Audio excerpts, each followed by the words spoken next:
वाल्मीकि रामायण 3 घटनाओं के इर्द गिर्द घूमती है। एक, राम के वनवास की कैकेयी द्वारा की जाने वाली मांग। 2, शूर्पणखा का राम से प्रणय निवेदन, फिर निवेदन अस्वीकार करना, लक्ष्मण द्वारा उसका अंग भंग करना। 3, सीता की हिरण की मांग, लक्ष्मण का उन्हें छोड़कर जाने की मनाही पर सीता द्वारा अनावश्यक आरोप, दोषारोपण। अंतिम इस घटना का परिणाम यह हुआ कि सीता असुरक्षित हो गई, अपहरण हो गया और युद्ध का कर्ण बना। रामायण रची गई। वास्तव में ये घटनाएं बताती हैं कि जीवन सुखद ढंग से निर्वाह किया जा सकता है यदि स्त्रियों में ये दुर्गुण न होते, वे स्वभाव से चंचल न होती। रामायण में कैकेयी और शूर्पणखा जैसी महत्वाकांक्षी और पहल करने वाली स्त्रियों को भी घृणित नकारात्मक छवि वाला दर्शाया है। वहीं गोस्वामी तुलसीदास की रामचरितमानस के दोहे के अनुसार सीता को वन से हरण कर ले जाने के बाद रावण उन्हें लंका ले गया।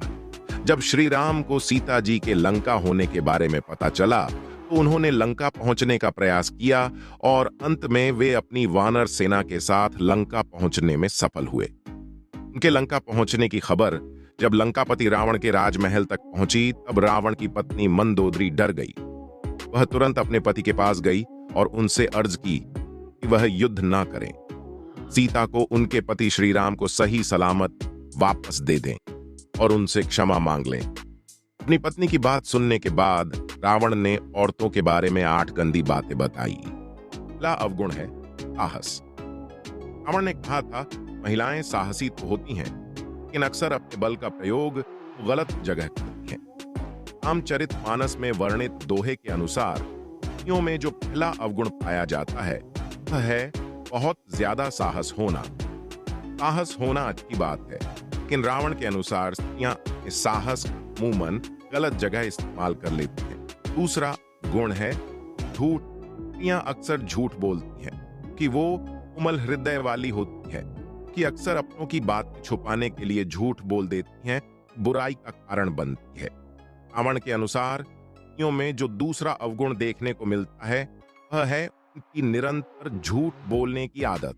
ऐसा नहीं है कि वे पल पल झूठ बोलती हैं, लेकिन वे बातों को छिपाने के लिए सर झूठ का सहारा ले लेती हैं। यह सत्य है। अगला अवगुण है चंचलता। महिलाएं स्थिर विचारधारा और चंचल चित्त वाली होती हैं, इसलिए उनके मन को समझ पाना बहुत मुश्किल होता है। रावण के अनुसार स्त्रियों में पुरुषों की तुलना में अधिक चंचलता होती है। उनका मन कभी भी लंबे समय के लिए एक बात रुकता नहीं है। कुछ ही समय में वे अपनी ही कहीं बात पर मन बदल लेती हैं। अगला अवगुण है स्वार्थी और मायावी। महिलाएं स्वार्थी और जिद्दी होती हैं और अपनी जिद को पूरा करने के लिए वो कहानियां गढ़ने और मोहमाई मायावी खेल भी खेल जाती हैं।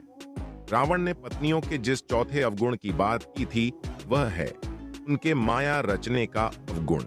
उसके अनुसार यह स्त्रियों की एक कला है। वे जानती हैं कि किस समय क्या करना है ताकि परिस्थिति उनके अनुकूल हो।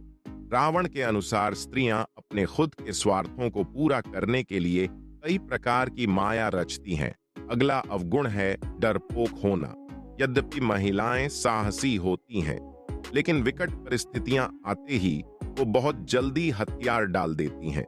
रावण ने पत्नियों के जिस 5वें अवगुण की बात की है वह है उनका डरपोक होना। स्त्रियां बहुत जल्दी घबरा जाती हैं। परिस्थिति में यदि वे अचानक बदलाव देख लें तो डर जाती हैं कि आगे क्या होगा। मंदोदरी ने भी कुछ ऐसा ही बर्ताव किया। जब उसे मालूम हुआ कि श्री राम जो स्वयं शिव जी के परम भक्त हैं वे रावण से युद्ध करने के लिए लंका पहुंच गए हैं तो उसे अपने पति की मृत्यु का भय सताने लगा। अगला अवगुण है अविवेकी होना। महिलाएं अविवेकी होती हैं, इसलिए अक्सर भावावेश में आकर वे गलत फैसले ले लेती हैं जिसका एहसास उन्हें बहुत देर में होता है। इसलिए रावण ने यह कहा कि भले ही स्त्रियां कितनी ही साहसी क्यों ना हो लेकिन उनके मन में एक भय जरूर होता है।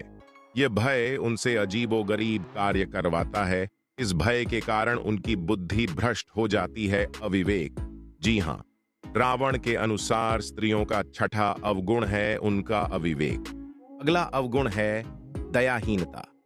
वैसे तो महिलाएं कोमल हृदय वाली होती हैं लेकिन अगर कोई एक बार उनकी नजर से उतर जाए तो वो उसे आसानी से माफ नहीं करती हैं। रावण के अनुसार स्त्रियों का 7वां अवगुण है निर्दयता। स्त्रियां दया जरूर करती हैं, लेकिन जिस बात पर उन्हें दया न आए वे कभी उस पर भविष्य में भी दया नहीं दिखाती। अब आखिरी अवगुण है मैलापन या अपवित्रता। रावण के मुताबिक महिलाएं भले ही कपड़ों से गहनों से खुद को सजाएं, लेकिन दिल से वो पवित्र नहीं होती हैं। वो साफ सफाई का ध्यान नहीं रखती। इस कारण रावण ने महिलाओं को वित्र कहा था। अपवित्रता, माफ कीजिएगा, आपको इस बात पर सच में बुरा लग रहा होगा, लेकिन रावण के अनुसार महिलाएं अपवित्र होती हैं। उनमें मन की साफ सफाई का अभाव होता है। तो दोस्तों, ये थी रावण द्वारा बताई गई गंदी बातें। मित्रों, तो ये थी रावण के द्वारा बताई गई 8 गंदी बातें। ये सुनकर आपको कैसा लगा हमें जरूर बताएं। अगर आपको अच्छा लगा प्लीज हमारे चैनल को सब्सक्राइब कर ले और बेल आइकॉन को प्रेस कर ले। इसमें आने वाली सभी वीडियो आपको समय समय पर मिलती रहे। मित्रों, वीडियो में अंत तक बने रहे और आप अगली वीडियो किस विषय पर देखना चाहते हैं हमें बताएं। धन्यवाद।